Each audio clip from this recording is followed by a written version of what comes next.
बहू, तुम्हारे हाथ खाली क्यों हैं? इन सोने की चूड़ियों के साथ कुछ हरी चूड़ियां भी डाल लो। खाली हाथ अच्छे नहीं लगते। और हाँ, माथे पर और कुछ नहीं तो छोटी सी काली बिंदी ही लगा लो। मैं जानती हूँ तुम्हें सजना संवरना अच्छा नहीं लगता। अरे इसे बिंदी मत समझो, नज़र का काला टीका ही समझ लो। आसपास के लोग हमारे रिश्ते से कितना जलते हैं ये तुम जानती नहीं हो। उमा जी अपनी बहू सुरभि से कहती हैं। सुरभि हंसते हुए बोली, क्या मम्मी जी, आप भी कुछ भी कहती रहती हैं। आज तक सास बहू के रिश्ते से कोई जला है?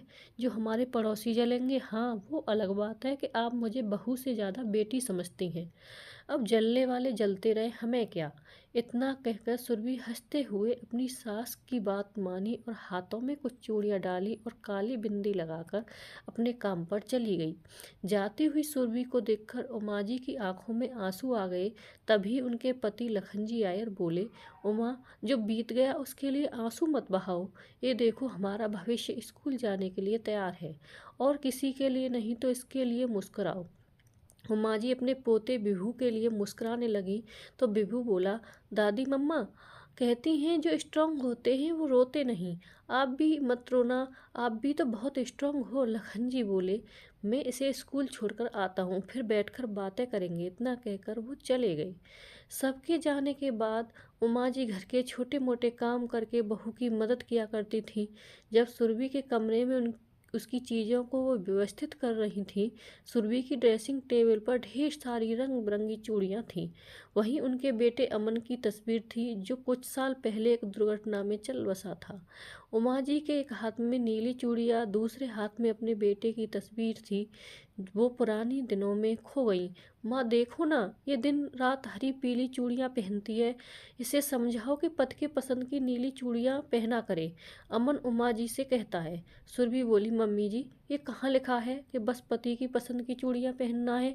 मुझे हरी पीली चूड़ियाँ अच्छी लगती हैं, तो मैं तो वही उमा पहनूंगी। उमा जी बोली, शादी को 6 साल हो गए, 2 साल का तो तुम्हारा बच्चा हो गया, फिर भी तुम दोनों बच्चों की तरह लड़ते हो।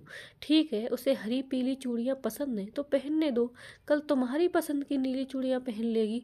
सुरभि अमन को चिढ़ाने लगी तो अमन बोला, देख लेना, जब नहीं रहूंगा तो इन चूड़ियों को देखकर मुझे याद करोगी। सुरभि ने तुरंत अमन का मुंह बंद किया और बोली, ये कैसी बातें कर रहे हैं, शुभ शुभ बोलिए। ये लीजिए, मैंने उतार दी हरी पीली चूड़ियाँ और पहन ली आपकी पसंद की नीली चूड़ियाँ। भगवान के लिए फिर कभी ऐसा मत कहिएगा। उमा जी आई और अमन के कान पकड़ते हुए बोली, क्यों रे, मेरी बहू को परेशान करता है? ऐसी बातें करके तुम इसका नहीं मेरा भी मन दुखाते हो। बेटा, तुम्हें देखकर ही तो हम सब जी रहे हैं। तुम्हारे बिना हम अपनी जिंदगी की कल्पना भी नहीं कर सकते। अमन माँ और पत्नी दोनों के गले में हाथ डालकर बोला, माँ, जिंदगी का क्या भरोसा, पर अब हम सबकी ज़िंदगी को आगे चलाने वाला आ गया है। अब पकड़ो अपने पोते को और मैं ऑफिस चलता हूँ। इतना कहकर अपनी मोटरसाइकिल स्टार्ट किया और निकल गया। न जाने ईश्वर कब जुबान पर बैठ जाते हैं। शाम में दोनों सास बहू मटर छील रही थी और कह रही थी कि आज अमन जब आएगा तो उसे मटर की कचौड़ी बनाकर खिलाएंगे। तभी उधर से अमन का एक दोस्त भागते हुए आया और एक बुरी खबर लाया, जिसे सुनते ही सुरभि वहीं बेहोश हो गई। उमा जी मानो पत्थर हो गई जब उनसे ये बताया गया कि अमन का एक्सीडेंट हो गया है और वो अस्पताल में अंतिम सांसें ले रहा है। देखते ही देखते हरा भरा परिवार दुखों में बदल गया।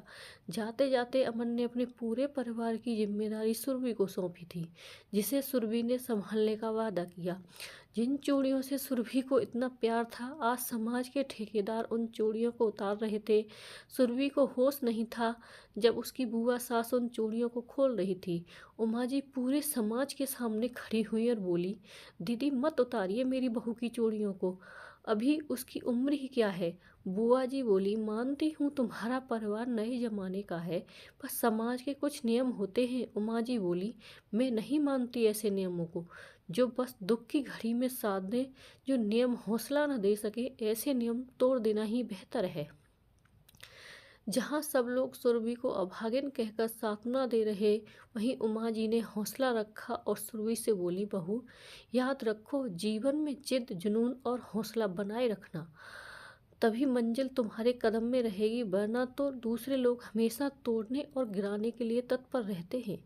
सुरभि भरी हुई आंखों से उषा जी के गले लग गई और विलाप करने लगी। वहीं उमा जी ने बेटे के गम को पी लिया और बहू को हौसला दिया। कुछ घंटे बाद लखन जी लौटने की आहट से उमा जी की अपनी यादों में लौट आई। उमा जी के हाथों में नीली चूड़ियों को देखकर बोले, तुम फिर उन पुरानी यादों में चली गई थी। कितनी बार कहा है, जो यादें दर्द दे उन्हें याद मत करो। अपने बेटे के उन खूबसूरत पलों को याद करो, जब वो तुम्हें कहता था कि मैं नहीं रहा कर भी हमेशा इस घर में रहूंगा।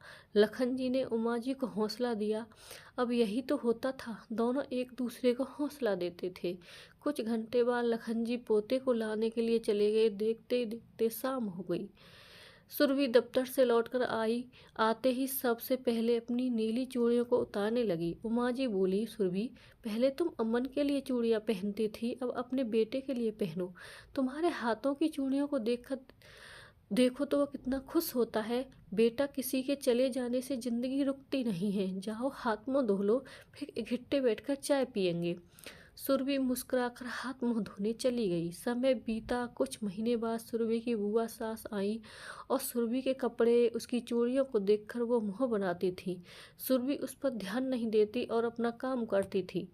एक रोज जब वो दफ्तर गई तो भुआ जी बोली, उमा भाभी, सुरभि को अमन की नौकरी क्या मिल गई, उसके तो रंग ही बदल गए।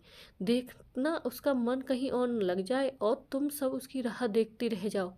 लखन जी बोले, दीदी, जब भी आती हो कड़वी बातें ही करती हो, और जो आप कह रही हो वो तो हम कब से चाहते हैं। काश कि सुरभि की जिंदगी में फिर कोई आए और उसके जीवन का हर रंग और हर खुशी लौटा कर आए। इतना कहकर लखन जी दुखी मन से वहां से चले गए। बुआ जी उमा जी के से बोली, लखन तो समझेगा नहीं, तुम तो समझो। उमा जी हाथ जोड़कर बोली, दीदी, बहुत मुश्किलों से जिंदगी पटरी पर आई है। अपनी कड़वी बातों से मन दुखी मत कीजिए, और ऐसा ना हो कि आपकी बातें सुनकर मेरा दिल आपकी तरफ से कड़वा हो जाए। बस मेरी बहू और मेरे पोते को आशीर्वाद दीजिए।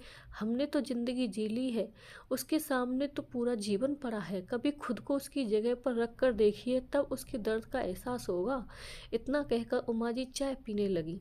सुरभि दफ्तर से लौटी, लखन जी से बोली, पापा जी, यह आपकी और मम्मी जी के पूरे महीने की दवाई है। बिजली का बिल मैंने भर दिया है और इलेक्ट्रीशियन को बोली हूँ ऊपर के बाथरूम में गीजर लगा देगा, ताकि बुआ जी को नहाने के लिए नीचे नहीं आना पड़ेगा। और हाँ, बुआ जी को आपको कचौड़ी और जलेबी बहुत पसंद है, तो वो भी लेकर आई हूँ। कपड़े बदल कर आती हूँ, फिर सबको देती हूँ। इतना कहते हुए सुरभि कमरे में चली गई। बुआ जी आश्चर्य से सुरभि की तरफ देख रही थी। लखन जी बोले, दीदी, देख रही हैं, ये अपने आंसुओं को पीकर हम सबको खुश करने की कोशिश करती है। थोड़ी देर बाद जब सुरभि सबको कचौड़ी और जलेबी दे रही थी, तो बुआ जी ने उसके हाथों को पकड़ा और बोली, बहू, तुम्हारे हाथ खाली क्यों हैं? सोने की चूड़ियों के साथ तो नीली चूड़ियाँ भी डाल लो। मैं अपने पुराने शब्दों के लिए माफ़ी चाहूँगी, पर तुम्हारे खाली हाथ अच्छे नहीं लगते हैं। बुआ जी की बातों को सुनकर सुरभि की आंखें भर आईं। उमा जी सुरभि के आंसुओं को पोंछते हुए बोली, बहू, संसार में बहुत अंधेरा है, पर तुम्हें हर पल उम्मीदों को दिया जलाए रखना होगा। तभी तो तुम्हारे हौसले देखकर मुश्किलें भी अपने आप तुम्हें रास्ता देंगी। सुरभि बोली, जब आप सबका साथ है तो मैं हौसला कैसे हार सकती हूँ। और फिर हम सबके भविष्य को भी तो यही हौसला देना होगा, तभी तो इस संसार के रूढ़वादी नियम को ये बदलेगा। हम अपनी सोच बदलेंगे तो देखना मम्मी जी, आने वाले भविष्य में हर किसी की मानसिकता बदलेगी। इतना कहकर सुरभि ने पहली जलेबी अपने बच्चे को खिलाई और मुस्कुराने लगी। उसकी मुस्कुराहट देखकर सभी के चेहरे खुश हो गए। दोस्तों, ऐसा क्यों होता है कि समाज अपनी सहूलियत के हिसाब से अपने नियम बदल देता है? जो इंसान पहले से दुखी है, क्या अपने नियमों से समाज को उसे और दुखी करना चाहिए, या उनमें कुछ बदलाव लाकर उससे इंसान को खुश रहने के लिए प्रोत्साहित करना चाहिए? मरने वालों का दर्द तो होता ही है, लेकिन उनके साथ मरा थोड़ी जाता है। लेकिन ये समाज हमें जीने नहीं देता है। राधे राधे दोस्तों, कहानी अच्छी लगी हो तो प्लीज़ प्लीज़ प्लीज़ चैनल को लाइक, शेयर तथा सब्सक्राइब जरूर कर दें। धन्यवाद।